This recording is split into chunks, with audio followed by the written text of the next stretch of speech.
यादगार सफ़र की एक कहानी। आज नेहा बहुत डरी हुई थी। न जाने क्यों उसे अकेले सफ़र करने में डर लग रहा था। आज तक वह पापा, मम्मी और भाई के साथ सफ़र करती आई थी, लेकिन उसे क्या पता था कि एक दिन ऐसा भी आएगा जब पूरे एक दिन का सफ़र उसे अकेले ही करना पड़ेगा। जल्दी जल्दी उसने सामान पैक किया और रेलवे स्टेशन की ओर निकल पड़ी। नेहा मन में, हर बार जब माँ मेरे साथ होती थी तो मुझे कोई भी डर नहीं लगता था। आज पहली बार अकेले सफ़र करने पर न जाने मुझे अजीब क्यों लग रहा है। आखिर मैं ट्रेन में अकेली तो नहीं? नेहा मन में विचार कर ही रही थी कि उसके बगल में आकर एक बुजुर्ग दंपति बैठ जाते हैं और वह महिला नेहा से पूछती है, कहाँ जा रही हो बेटे? वह भी अकेले अकेले, तुम्हारे मम्मी पापा नज़र नहीं आ रहे? नेहा को वह बात याद आ जाती है जो मम्मी ने बचपन में उसे बताई थी कि कभी भी अकेले में किसी अजनबी से बातें नहीं करना, क्योंकि कभी कभी किसी अजनबी से बातें करना खतरनाक हो सकता है। बुजुर्ग आंटी नेहा को देखकर सवाल करती रही, लेकिन नेहा खिड़की की तरफ चेहरा करके बैठ गई। अंकल, अरे रहने भी दो, क्यों पूछ रही हो? आजकल के बच्चे हम बुजुर्गों को नहीं समझ सकते। अरे वह जमाना तो और था जब हमारी इज्जत हुआ करती थी। कुछ ही देर में ट्रेन में झाड़ू लगाने वाला बच्चा आता है जो नेहा को देखकर पैसे मांगने लगता है, लेकिन नेहा उसे पैसे नहीं देती और डांटते हुए कहती है, तुम मेरी चप्पल चुराना नहीं, मैंने सुना है ट्रेन में चोरी बहुत होती है। बच्चा, नहीं दीदी, हम तो अपना काम ईमानदारी से ही करते हैं, चोरी नहीं करते। नेहा, अरे सब पता है मुझे। नेहा का ऐसा रूखा व्यवहार देखकर आसपास के लोग भी आश्चर्यचकित हो रहे थे। बेवजह उसने उस बच्चे को क्यों चिल्ला दिया? वह बच्चा भी चुपचाप वहां से चला गया, क्योंकि वह समझ गया था कि नेहा उसे पैसे नहीं देगी। धीरे धीरे समय बढ़ता जा रहा था और नेहा की घबराहट बढ़ रही थी, क्योंकि 2 घंटे में ही रात होने वाली थी और सोच सोच कर डर रही थी कि रात का सफ़र अकेले कैसे तय करेगी। नेहा का ऐसा सोचना ही था कि तभी बगल वाली बर्थ पर 25 से 30 वर्षीय लड़का आकर बैठ गया। नेहा उस लड़के को देखकर डरने लगी, क्योंकि भाई ने साफ साफ कहा था कि किसी भी लड़के से बात नहीं करना। ऐसा लग रहा था कि वह लड़का कुछ जल्दबाजी में घर से निकला है, क्योंकि ना ही उसने पानी रखा था और ना टिफिन। लड़का नेहा से, माफ़ करिएगा, क्या आप मुझे पानी दे सकती है? दरअसल मैं जल्दबाजी में पानी की बोतल रखना भूल ही गया। नेहा, सॉरी, मैं नहीं दे सकती, तुम्हें अपनी बोतल साथ में लाना था। थोड़ी ही देर में पानी की बोतल बेचने वाला कोई आए तो तुम ले लेना। नेहा की इस बात से लड़का उसे घूर घूर कर देखने लगा कि आखिर कोई पानी को कैसे मना कर सकता है। यह सब कुछ वह बुजुर्ग दंपत्ति भी देख रहे थे। आंटी, बेटा वह बेचारा प्यासा है, तुम उसको पानी क्यों नहीं दे रही हो? नेहा, क्योंकि वह मेरे लिए अजनबी है और आप लोग भी मुझसे ज़्यादा बातें मत करिए, मेरी मम्मी ने मना किया है।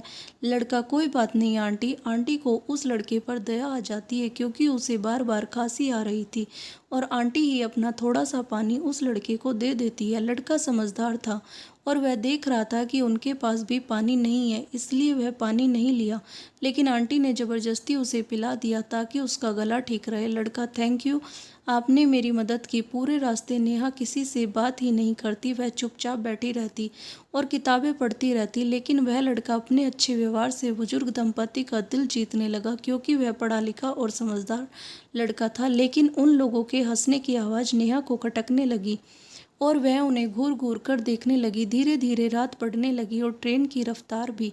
नेहा की आंखों से नींद कोसों दूर थी। बार बार वह मोबाइल को देख रही थी, लेकिन मोबाइल में टावर ही नहीं था कि वह अपने मम्मी पापा से बात कर सके। कभी वह सामान को देखती तो कभी खिड़की के बाहर देखने लगती। उसी वक्त वहाँ टीटी आ जाता है और वह सभी की टिकट देखने लगता है। जैसे ही वह नेहा के पास आता है तो वह जल्दबाजी में ही उठ बैठती है। टीटी, अरे मैडम, जल्दी जल्दी टिकट दिखाइए, हमें और भी टिकट चेक करना है। नेहा, 2 मिनट।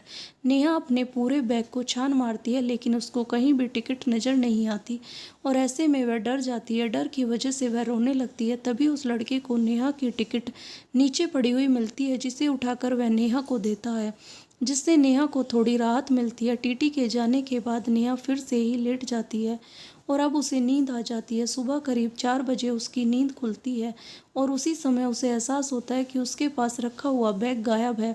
अब तो उसे कुछ भी समझ में नहीं आता कि वह क्या करे। उसे परेशान देखकर बुजुर्ग आंटी पूछती है, आंटी, क्या बात है बेटा, बहुत परेशान लग रही हो, सब ठीक तो है? अब नेहा क्या करती? वह रोते हुए आंटी को अपने बैग खो जाने की बात बताती है और वह लड़का भी उठ जाता है। नेहा पूरे डिब्बे में अपना सामान को खोजती रहती है और लोगों से सामान के बारे में पूछती है। नेहा की मदद बुजुर्ग आंटी अंकल ही करते हैं, जो अपने डिब्बे के अलावा दूसरे डिब्बे में जाकर उसका सामान की खोजबीन करने लगते हैं, लेकिन किसी को भी उसके सामान के बारे में नहीं पता होता।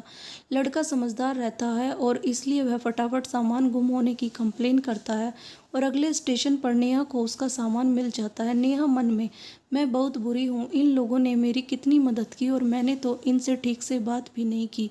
आंटी अब तो खुश होना, तुम्हारा सामान मिल गया। एक बात याद रखना कि जब भी अकेले सफ़र करो तब सामान को जंजीर से बांध कर रखो। नेहा, मुझे माफ़ कर दीजिए आंटी अंकल, मैंने आप लोगों के साथ अच्छा व्यवहार नहीं किया। भैया आप भी मुझे माफ़ करिए, रात को मैंने आपको पानी नहीं दिया। इस बात का एहसास मुझे अब हो रहा है कि हमेशा दूसरों की मदद करनी चाहिए, ख़ास तौर पर से जब हम सफ़र कर रहे होते हैं। लड़का, अरे वो बात तो मैं कब का भूल गया अंकल। देखो बेटा, यह बात तो सही है, जब भी हम सफ़र करें तो कभी भी किसी पर भरोसा नहीं करना चाहिए, क्योंकि ज़्यादातर चोरी ट्रेन में ही होती है, लेकिन हर इंसान बुरा नहीं होता। अब यह तुम्हारी समझदारी पर निर्भर करता है कि तुम किसी इंसान के बारे में कितनी जल्दी फैसला करती हो। नेहा, जी अंकल, मुझसे गलती हो गई। आप लोग तो बहुत ही अच्छे हैं, आपकी मदद से ही मेरा सामान मुझे मिला, वरना मुझे तो कुछ समझ में ही नहीं आ रहा था। आंटी अब बहुत हो गया रोना धोना, इसे खाकर तो देखो, इसे मैं खुद बनाकर लाई हूँ। मैंने सफ़र के लिए थोड़ा नमकीन बना ली थी, अब तुम बच्चे मिल गए हो तो तुम भी इसे टेस्ट करके बताओ कैसा बना है।